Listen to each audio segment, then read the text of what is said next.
Next, Mamerto Sabigan, married to Natividad Benitez.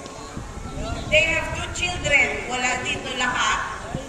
But they were represented by the children of Cherry, si Bonbon at si Cherry. And the last one, Mauricio Sabigan, married to Corazon Dormido, and they have 1 child. Ako yun. And that's my husband.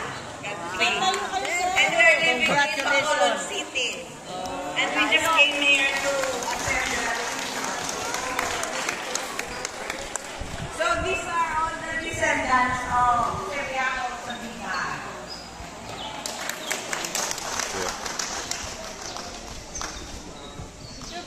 Picture po.